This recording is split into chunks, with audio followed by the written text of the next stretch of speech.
하나님의 말씀 보겠습니다. 하나님의 말씀은 누가복음 21장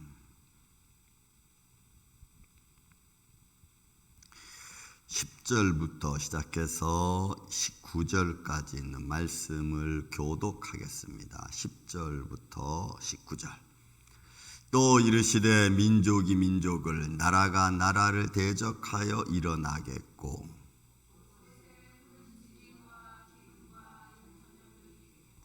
또 무서운 일과 하늘로부터 큰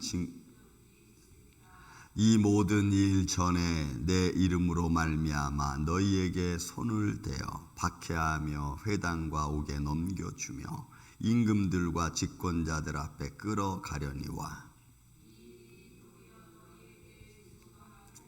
그러므로 너희는 변명할 것을 미리 궁리하지 않도록 명심하라.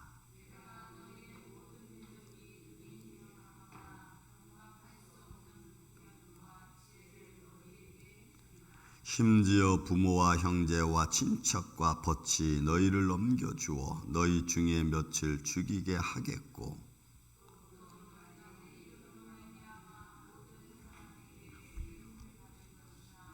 너희 머리털 하나도 상하지 아니하리라. 아멘.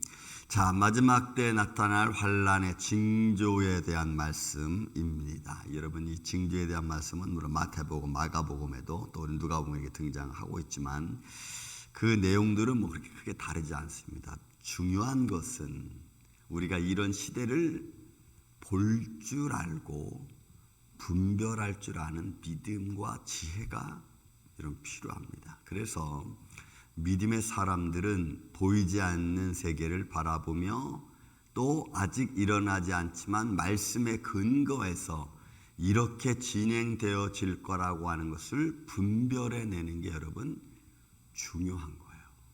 그러니까 믿음의 지혜가 다른 데 중요한 게 아니고 말씀에 근거해서 어떻게 우리의 상황이 변화되어지고 어떻게 어둠의 세력이 우리를 시험하고 우리를 무너뜨릴까를 먼저 분별해내서 거기에 빠지지 않는 게 여러분 중요한 겁니다. 그냥 볼 줄 아는 걸로 끝나는 게 아니고, 자, 그런 의미에서 여러분 말씀을 좀 보겠습니다. 또 이르시되 민족이 민족을, 나라가 나라가 대적하여 일어나겠고, 여러분 이거는 뭐 전쟁과 뭐 구테타, 데모크레이션 뭐 등등 여러 가지 사회적 혼돈 상황 뭐 이런 것들이죠. 지금은 이제 소위 전쟁도 일어나겠지만 그러나 경제 전쟁이 지금은 심각하죠. 보이지 않는 전쟁이라고 우리가 이야기합니다. 경제 전쟁 같은 경우에는. 그래서 제재를 가하고 또는 뭐 관세를 때리고 우리 그래서 사회의 질서, 그러니까 무난한 질서를 내가 가지고 있는 힘을 가지고 제재하는 겁니다. 연약한 나라들을 막 제재하고 막 압력을 넣고. 이런 모습들이죠. 이런 모습들이 우리의 삶에서는 우리가 너무나 우리의 삶의 바운다리가 너무 작다 보니까 그런 걸 못 느끼는 것 같지만 그러나 조금만 우리가 좀 사회적인 활동에 돌아가는 모습에 눈을 돌리면 이런 것들이 부지기수로 너무 많죠. 조금 직장 생활하고 조금 사회 활동을 해도 뭐 물건값이 같이 막 평상시 우리가 쓰는 어떤 물품들이 막 올라가고 일용할 어떤 물품들이 막 올라가고 우리가 너무나 자주 쓰는 어떤 음식들이 막 올라가고 이런 거 보면은 사회가 점점 좀 어려워지는구나 이렇게 그런 걸 보면서 우리는 시대의 흐름을 읽을 줄 알아야 되는. 우리가 지금 이런 시대가 오니까 이거 잘 절제하면서 가야 되는구나. 사람들의 마음의 감정이 이렇게 점점 복잡해지고 날카로워지는구나. 이런 것들을 우리는 믿음으로 분별해서 이러면 안 되겠다. 이 세상이 전부 다 그렇게 가고 있는데 나도 똑같이 가면은 여러분 그리스도인과 non-크리스찬과 크리스찬이 뭐가 다르겠어요? 그러니까 그런 거를 구별하면서 생활해야 될 지금 이 시대가 이제 온 거죠. 온 겁니다. 그래서 나라가 나라와 민족이 민족을 대적하고 서로 싸우고 자기들의 욕망을 취하고 그런 모습이 지금 계속해서 우리가 미국에서 그나마 좀 인터넷이 많이 발전해서 우리가 이것저것 다 알고 있지만 그러나 그거 외에도 이런 소소하게 저는 아프리카의 작은 지역들 이런 데는 끊임없이 내전이 계속 일어나죠. 그리고 뭐 IT 같은 데도 이미 이제 너무나 많이 일어나니까 별로 이제 잘 이렇게 뉴스에 나오지도 않아. 그런데 그들의 삶의 현장에 들어가면 정말 죽기 아니면 살기 위해서 싸우고 또 먹기 위해서 사람 죽이고 먹는 것 때문에 사람을 죽여야 되는 이런 정말 말도 안 되는 상황들이 벌어지고 조금 나와 너와 생각이 다르다고 해서 그냥 총으로 쏴 죽이고 이런 것들이 지금 우리 사회에 너무나 일반화되어 있는데 우리는 그런 것들에 대해서 그냥 뭐 그렇거니 하고 그냥 무덤덤하게 지나가 버려. 여러분 무덤덤하게 지나갈 시절이 아니죠 사실은.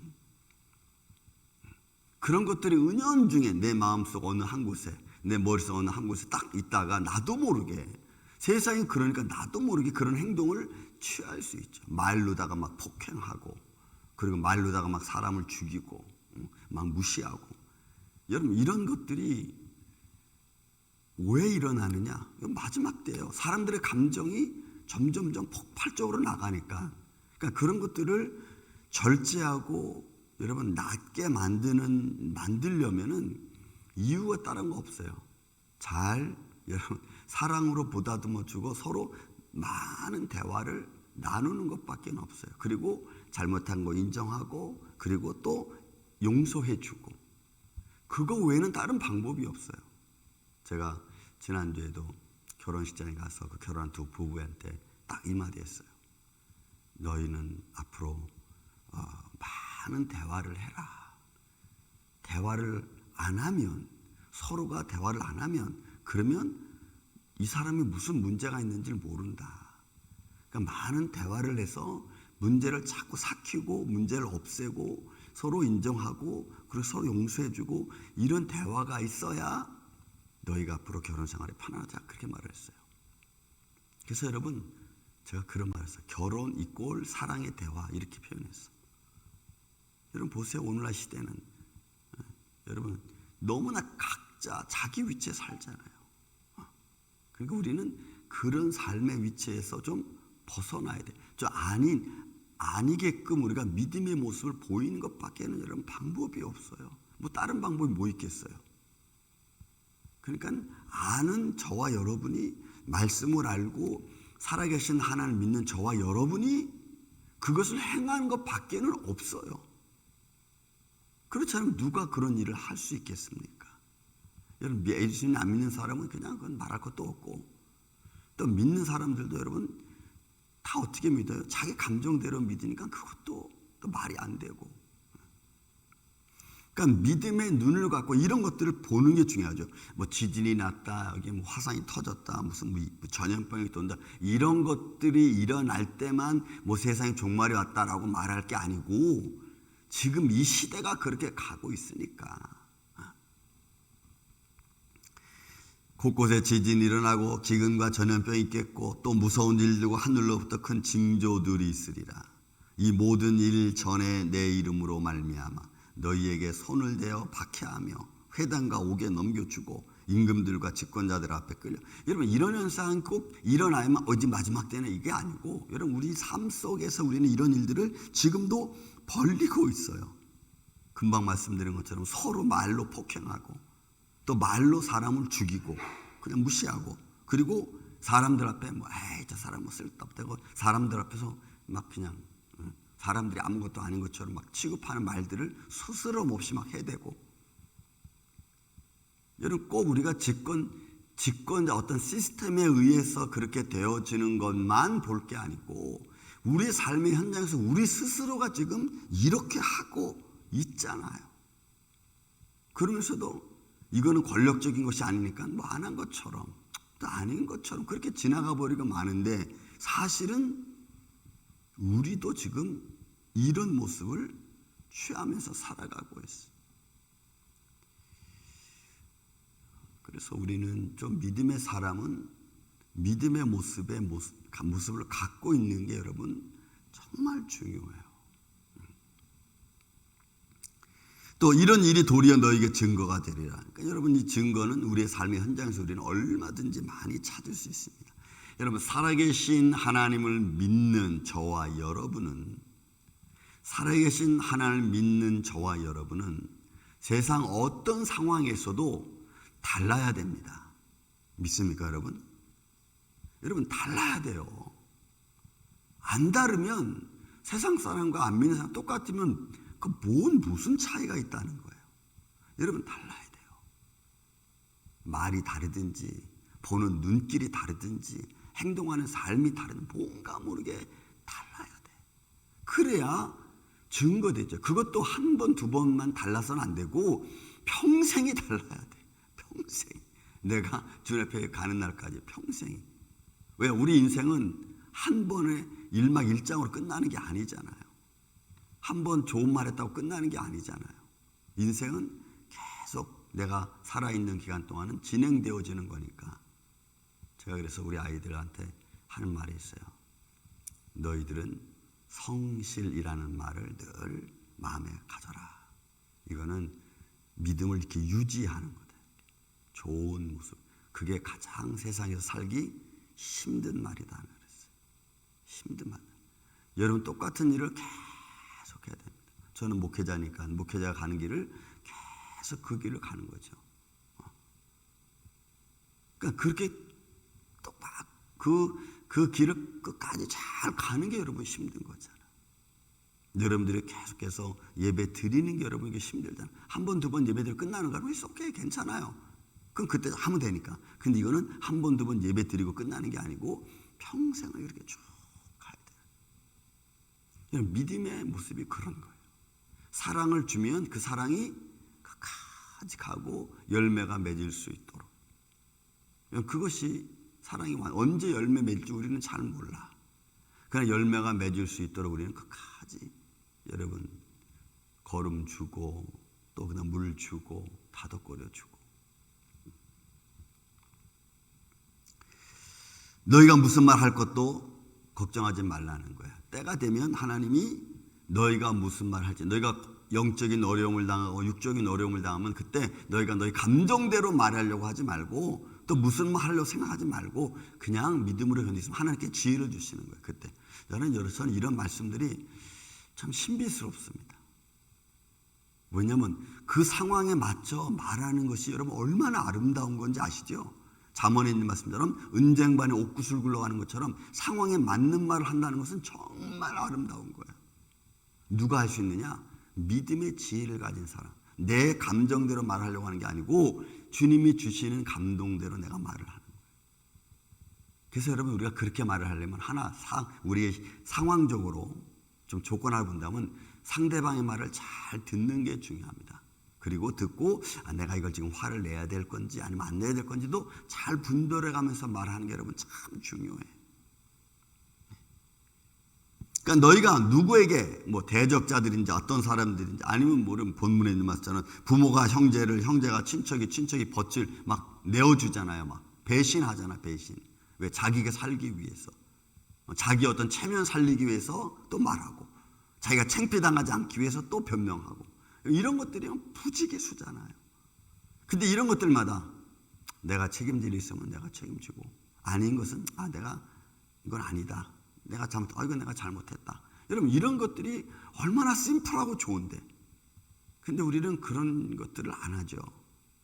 잘못한 게 없고 나는 잘못한 게 없고 나는 그렇게 한 적이 없고 전부 다 이런 쪽 아니겠어요. 그러니까 믿음의 지혜로 뭘 바꿀 수 있는지. 그럼 제가 지금 제 얼굴에 지젖이 조금 있어가지고 오레가노 오일이라는 것을 제가 이렇게 바릅니다. 저는 한두 번 바르면 떨어질 줄 알았어. 근데 목이 또 가르쳐준 대로 하는 것 좀 좀 빨리 하자 그래가지고 원액을 발라버렸더니 피부가 스킨이 타버렸어요. 시커멓게 여기가. 그냥 이게 급하게 가는 것이 좋은 게 아니고 그때그때 상황을 잘 알고 잘 준비를 해서 시간이 걸려야 되는구나. 그랬더니 진짜 한 3일 되니까 쥐젖 하나가 떨어졌어. 새카맣게 타가지고 떨어졌어. 제가 그걸 보면 느끼는 게 있어요. 안 떨어질 것 같은 것도 사랑을 주고 용서를 주고 위로를 주면 이 악한 것, 더러운 것들은 떨어져 나가는구나라는 걸 내가 알았어. 여러분, 어둠의 세력은 의가 들어가면 떨어져 나가는 줄로 믿습니다. 근데 그때까지 우리가 뭘 해야 돼요? 참고 계속 줘야 되는 거예요. 사랑을 주고 물을 주고 위로를 주고. 그래서 떨어지지 않을 것 같은 그런 딱지도 나중에는 다 지쳐서 떨어져 나가는 거예요. 사랑에 지치고 위로에 지치고. 그래서 여러분 다시 화목을 여러분 이루는 거예요. 그것이 아름다움이에요. 보세요 여러분, 맨 마지막 18절 19절 너희 머리털 하나도 하나님이 상하지 않게 해준다는 결국은 뭐냐? 어떤 환난 속에서도 믿음의 인내를 지키고 있는 사람은 하나님이 상하지 않게 해주신다는 겁니다. 믿습니까 여러분? 상하지 않게 해준다는 거예요. 믿음의 사람들이 상하고 상처받고 힘들면 어떻게? 그럼 내가 믿는 게 무슨 의미가 있어? 하나님은 상하지 않게 해주는 거예요. 그래서 너희의 인내로 너희 영혼을 어디라 구원하는 거예요. 여러분, 하나님의 위로가 있는 줄로 믿습니다. 살아계신 하나님의 위로가 있으니까 그 위로를 믿고 우리는 나아가는 거예요. 저는 그 믿음의 위로를 우리의 생활 속에서 열매로 얻어야 돼요. 여러분들 그 열매를 볼 줄 알아야 돼요. 그 열매를 볼 줄 알면 내가 힘이 생긴다고. 이런 믿음으로 오늘 하루도 여러분 승리하시기를 예수님의 이름으로 축원을 드립니다. 사랑과 은혜가 많으신 아버지 하나님, 우리의 생활 속에서 주님이 우리에게 여러 가지 많은 환난을 이야기하시지만 그러나 그 중에서 믿음의 인내를 가지고 있는 자에게 주님 분명히 말씀하셨습니다. 상하지 않게 해주신다는 것입니다. 주님, 우리의 삶 속에서 이런 믿음의 열매를 맺을 때까지 우리가 걸어갈 수 있는 용기와 힘을 주시고 또 그 끝에 아름다운 주님을 향한 또 우리의 삶의 과정 속에 이루어지는 아름다운 열매들이 맺어질 수 있도록 주님 우리를 지켜주시옵소서. 그런 믿음의 길을 걸어가는 사랑하는 성도들에게 오늘도 한없는 은혜와 사랑을 축복 가운데 내려 주시옵기를 원하옵고 사랑이 많으신 예수님의 이름으로 기도하옵나이다. 아멘.